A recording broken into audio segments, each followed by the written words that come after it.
اختصار بھی سنتے رہو تاکہ یہ جامعیت پورے کلام کا خلاصہ بھی تمہارے ذہنوں میں رہے۔ اور پھر اس سورۃ فاتحہ کو نماز میں فرض قرار دے دیا، نماز کی ہر رکعت میں فرض قرار دے دیا، نماز کوئی بھی ہو، حتیٰ کہ جنازہ بھی جہاں بنیادی طور پر دعا کرنے کے لیے آئے ہیں اس میں بھی نماز میں فرض، ہر رکعت میں فرض، ہر نماز کی ہر رکعت میں فرض، حتیٰ کہ امام کے لیے بھی، مقتدی کے لیے بھی، اکیلے کے لیے بھی، مرد کے لیے بھی، عورت کے لیے بھی، حتیٰ کہ کہہ دیا لا صلاۃ لمن لم یقرأ بفاتحۃ الکتاب، جو فاتحہ نہیں پڑھتا اس کی نماز ہی نہیں ہے۔ کتنی بڑی بات۔ اس سورۃ فاتحہ کا پھر ہم ورد کرتے ہیں، کیا کرتے سب، الامام بھی مقتدی بھی۔ تمام تعریفیں اللہ کے لیے ہے جو رب العالمین ہیں۔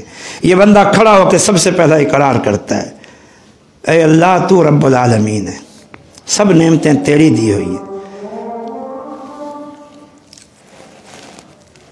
5-10 منٹ اور لوں گا آپ کے انشاءاللہ۔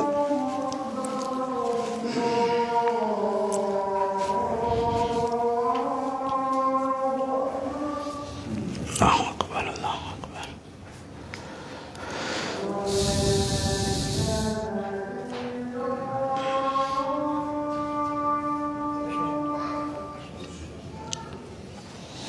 کب ہے اذان؟ 50 پہ چھوڑ دیتے ہیں، پھر کبھی آ جائیں گے انشاءاللہ، ٹھیک ہے؟ لوگوں نے جانا ہوگا تو پھر انشاءاللہ یہ پروگرام یہی ختم کرتے ہیں، پھر کبھی اللہ موقع دے گا تو ہم اس بات کو آگے بیان کریں گے انشاءاللہ، تاکہ ساتھیوں نے کہیں جانا ہے تو اپنے اپنے علاقوں میں نماز پڑھیں، ٹھیک؟ بیان کر دیں، چلیں انشاءاللہ مختصر پھر کر دیتے۔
اللهم صل على محمد وعلى آل محمد كما صليت على إبراهيم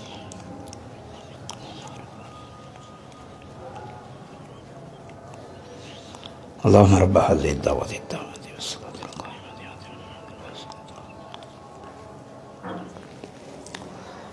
تو بات ہو رہی تھی نماز کی، ہم نماز تک کی بات کو محدود رکھیں گے انشاءاللہ۔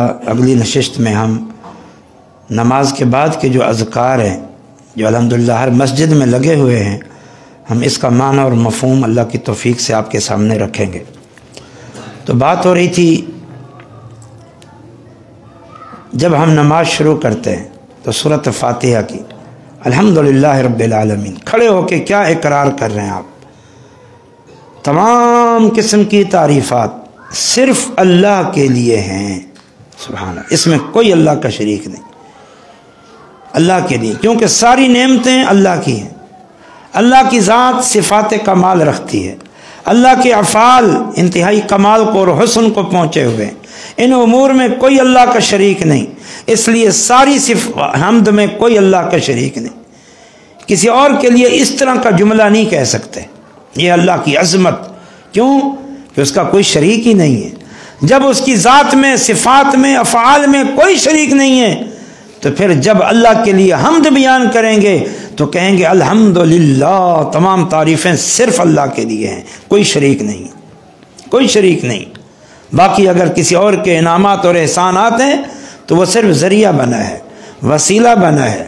وہ تعاون البر والتقوی ہے، وہ اللہ کی توفیق سے ہے، اللہ کی توفیق سے ہے. اللہ تعالیٰ کے فضل و کرم سے وہ ہمیں نعمت پہنچی ہے، چاہے جن ذریعوں سے پہنچی ہے. لیکن الحمدللہ رب العالمین، اور وہ اللہ رب العالمین ہے، پوری کائنات کا رب. رب میں خالق ہونا، مالک ہونا، رازق ہونا اور مدبر ہونا، یہ 4 معنی ہیں. پوری کائنات کا خالق، پوری کائنات کا مالک، پوری کائنات کا رازق اور پوری کائنات کے نظام کو چلانے والا. یہ اقرار ہم کرتے ہیں، کئی بار اقرار کرتے ہیں. الرحمن الرحیم، وہ رحمان الرحیم ذات ہے. رب العالمین ہونے کے باوجود، قوتوں اور طاقتوں اور عظمتوں اور اختیار کے مالک ہونے کے باوجود، کسی کو جواب دے نہیں ہے، جو چاہے کرے، بے پرواہ ہے، اس کے باوجود الرحمن الرحیم ہے. کیونکہ آخر ہم اس کے بندے ہیں. لیکن اس کی یہ رحمت دنیا تک ہے، دنیا تک عام انسانوں کے لیے. کفر کے باوجود بھی کھلاتا ہے، پلاتا ہے، پہناتا ہے، اولاد دیتا ہے، صحت دیتا ہے. شرک کے باوجود بھی یہ ساری نعمتیں دیتا ہے. بغاوتوں اور سرکشوں کے باوجود بھی یہ ساری نعمتیں دیتا ہے. حجت پوری فرماتا ہے ہم پر. یہ انبیاء کی بعثت اللہ کی رحمت ہے، کتب سماویہ کا نزول اللہ کی رحمت ہے. یہ دنیا میں علماء کا وجود اللہ کی رحمت ہے، جو بندوں تک دین پہنچاتے ہیں. پھر اللہ کی طرف سے ڈھیل ملتی ہے، توبہ کا موقع ملتا ہے، یہ بھی اللہ کی رحمت ہے. لیکن یہ سب دنیا تک. ہاں، اہل ایمان کے لیے موت کے بعد اب رحمت صرف اہل ایمان کے لیے ہے. پھر وہ تو وہ رحمت ہے. کیا یہ دنیا کی نعمتیں کوئی حیثیت ہے اس کی؟ والآخرۃ خیر وابقا، آخرت بہتر، بہتر. یہ ساری دنیا اللہ کے ہاں مچھر کے پر کے برابر بھی حیثیت نہیں رکھتی. پھر ہمیشہ اللہ کے مہمان ہیں، پھر اللہ کی رضامندیاں ہیں، پھر جنت ہے، جنت کی نعمتیں ہیں، پھر تو رحمتیں ہی رحمتیں اور بڑھتی چلی جائیں گی، نہ ختم ہونے والی. تو اللہ رحمان الرحیم ہے. دنیا میں رحمت ہے. آج بھی گناہگار توبہ کر لیں، اللہ یہ نہیں پوچھتا کہ اب تمہیں یاد آئی، اتنے گناہ کر کے سارے گناہ معاف ہو جاتے ہیں. توبہ کر کے اللہ کی رحمت سے فائدہ اٹھا لو. یہ موقع ہے. سانس جب تک باقی ہے، یہ رحمت کی یہ صورت باقی ہے. یہ سانس جب نکلنے کے قریب ہوگی، موت نظر آئے گی، تو بس اب تمہارے لیے رحمت کا دروازہ بند ہو گیا، توبہ کا دروازہ بند ہو گیا، تمہاری ڈھیل ختم ہو گئی، تمہارا موقع ختم ہو گیا. اب تم چاہو گے بھی تو تمہارا ایک پیسہ قبول نہیں ہوگا، ایک سجدہ قبول نہیں ہوگا، اور مرنے کے بعد چاہو گے بھی تو تمہیں واپس نہیں بھیجا جائے گا، میدان حشر سے واپس نہیں بھیجا جائے گا، جہنم سے واپس نہیں بھیجا جائے گا. اب کوئی رحمت نہیں ہے. اب یوم لا يعذب عذابہ احد ولا یوثق وثاقہ احد. تو یہ الرحمن الرحیم، مالک یوم الدین، وہ قیامت کے دن کا مالک ہے.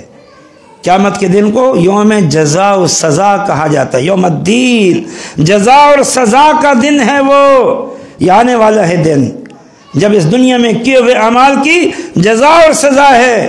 آج دنیا دار العمل ہے، موت کے بعد آخرت دار الجزا ہے. آج عمل ہے، جزا شرط نہیں ہے، جزا ضروری نہیں ہے، نہ نیکوں کے لیے نہ بدوں کے لیے. اللہ تنبیہ کے طور پر، سمجھانے کے طور پر کسی کو ہلکی پھلکی جزا اور ہلکی پھلکی سزا دیتے وہ الگ بات ہے، لیکن اصل جزا اور سزا کا دن قیامت کا دن ہے. یاد رکھنا اس بات کو. کچھ لوگ سمجھتے ہیں کہ اتنے بڑے باغی ہیں، مولوی ڈراتے رہتے ہیں، یہ گناہ، یہ گناہ، یہ گناہ. اتنے عرصے سے گناہ کریں، ہمیں تو کچھ بھی نہیں ہوتا. ارے خام خواہ جی، یہ نماز کی یہ فضیلت، روزے کی یہ فضیلت، یہ برکتیں، اللہ کی رحمتیں، اللہ کی بخششیں، اللہ کا ساتھ کہاں ہیں جی فلاں کو؟ وہ غریب کا غریب ہی ہے، وہ مسکین کا مسکین ہے، وہ بیمار کا بیمار ہے، اور نمازیں نہیں چھوڑتے پھر بھی بیمار ہے. ایسے لوگ باتیں کرتے ہیں کہ نہیں کرتے؟ یہ اللہ کی رحمت کا مذاق اڑانا ہے. یہ اللہ تعالیٰ نے ان کے لیے، ان نیک لوگوں کے لیے جزا کو، بدلے کو جمع کر رکھا ہے، اور ان کا امتحان ہو رہا ہے. اور برے لوگوں کو اللہ نے مہلت دی ہوئی ہے تاکہ یہ میرے بندے ہیں، ان پر حجت پوری ہو جائے۔ مالک یوم الدین، قیامت کے دن کا مالک اللہ ہے، اور اس دن وہ مالک ہے اللہ کے معاملات میں۔ دنیا میں بھی کسی کی مداخلت نہیں، لیکن دنیا میں پھر بھی اللہ تعالیٰ نے عارضی اور وقتی اختیار اور بادشاہتیں دی ہوئی ہیں، لیکن جب قیامت قائم ہو جائے گی تو پھر کسی کے پاس ذرا سا بھی اختیار نہیں ہوگا۔ انبیاء بھی تھر تھر کانپیں گے، تھر تھر کانپیں گے۔ اور یہاں لوگوں نے پتہ نہیں کیا کیا کہانیاں گھڑی ہوئی ہیں، فلاں بزرگ، فلاں پیر، فلاں مرشد بخشوا لیں گے، چھڑوا لیں گے، اللہ سے وعدہ لے کر آئے ہیں، کوئی جو ہے نا کہ وہ پکے وعدے کر کے رکھے ہوئے ہیں کہ ہم چھڑوا لیں گے، اللہ نے وعدہ کر کے رکھا ہے۔ عبدالقادر جیلانی رحمۃ اللہ علیہ سے نعوذ باللہ ہم آپ کے سارے مریدوں کو جنت میں داخل کریں گے۔ کوئی کیا کہتا ہے، کوئی کیا کہتا ہے، اللہ تعالیٰ اس دن کہے گا فلاں پیر بزرگ جاؤ اپنے ماننے والوں کو جنت میں لے جاؤ گو، پھر فلاں کا نام تم لے جاؤ جنت میں، اب فلاں کا نام تم لے جاؤ جنت میں۔ اس کی تقریر سنی، اگر اس میں نام نہیں تھا تو کسی صحابی کا نہیں تھا، اور صحابی کے بعد اگر نام نہیں تھا تو کسی نبی اور رسول کا نہیں تھا۔ یہ کہنے کی توفیق نہیں ہوئی، اس جھوٹ میں بھی کوئی حق بات کہنے کی توفیق نہیں ہوئی کہ اللہ تعالیٰ یہ بھی کہے گا اے محمد جو تیرے سچے غلام تھے، تیرے پیروکار تھے، انہیں آپ جنت میں لے جائیے، یہ کہنے کی توفیق نہیں ہوئی۔ مالک یوم الدین، اللہ مالک یوم الدین ہے۔ ایاک نعبد و ایاک نستعین، پھر اقرار کرواتا ہے اللہ ہم سے، اقرار، اے اللہ ہم تیری ہی عبادت کرتے ہیں، اے اللہ ہم تجھ ہی سے مدد مانگتے ہیں۔ جب رب العالمین تجھے مان لیا تو عبادت کسی اور کی کیوں کریں؟ جب رب العالمین تجھے مان لیا، رحمان و رحیم تو ذات ہے، تو پھر تیرے علاوہ کس کے آگے دامن کو پھیلائیں؟ کتنی پیاری توحید ہے، کتنی پیاری ترتیب ہے، کتنا پیارا انداز ہے کہ بندوں کو عبادت صرف اللہ کی کرنی چاہیے اور مدد اور نصرت اللہ سے مانگنی چاہیے، ہاتھ اللہ کے آگے پھیلانے چاہیے، دامن اللہ کے آگے پھیلانا چاہیے۔ یہ اقرار اور اعتراف کرتے ہیں۔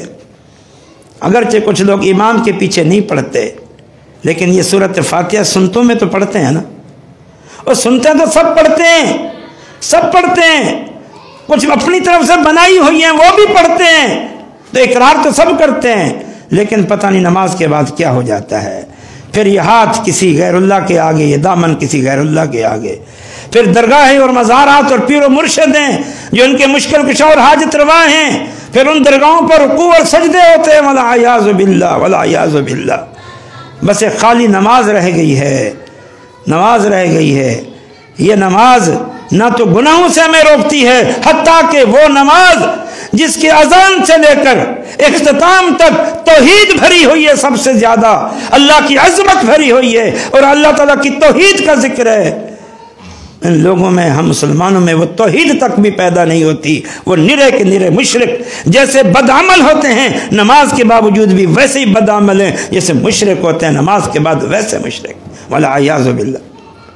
اور اس کے بعد پھر قرآن کی کوئی صورت، یہ قرآن سے تعلق اور امام کا تقرر، امام میں نماز با جماعت میں جہاں اور فائدے ہیں، ایک سب سے عظیم الشان فائدہ یہ ہے کہ جہری نمازوں میں ہر دن قرآن سننے کو ملتا ہے، مغرب میں قرآن سن کے جاؤ، عشاء میں قرآن سن کے جاؤ، اور فجر میں تو خوب قرآن سن کے جاؤ، فجر میں تو خوب قرآن سن کے جاؤ، طویل قرآن سن کے جاؤ، حتیٰ کہ فجر میں تو فرشتے آتے ہیں، وَقُرْآنَ الْفَجْرِ إِنَّ قُرْآنَ الْفَجْرِ كَانَ مَشْهُودًا۔ فجر کی قرات جب ہوتی ہے ہر مسجد میں تو وہ سارے فرشتے گویا وہ جمع ہو جاتے مسجدوں میں کہ ہم قرآن سنیں۔ تو قرآن کتاب ہدایت ہے، قرآن کتاب نور ہے، قرآن کتاب فرقان ہے، قرآن کتاب شفا ہے، دلوں کا علاج ہے، حق و سچ کا بیان ہے۔ اس لیے کہا گیا کہ قرآن نہ امامت کا حقدار کون ہے؟ جو حافظ قرآن اور عالم دین ہو، سب سے بڑھ کر حافظ اس لیے کہ اس نے قرآن زیادہ سے زیادہ پڑھنا ہے، اور دین کا اتنا فہم ضرور ہو کہ وہ نماز کی متعلق سنت جو طریقہ ہے اس کو اچھی طرح جانتا ہو، تاکہ نماز میں کوئی خرابی واقع ہو جائے تو کوئی الجھن نہ ہو۔ تو اہم ترین شرط کیا ہے؟ حافظ قرآن۔ یہ ترجیح بنیادوں پر ہے، کیوں؟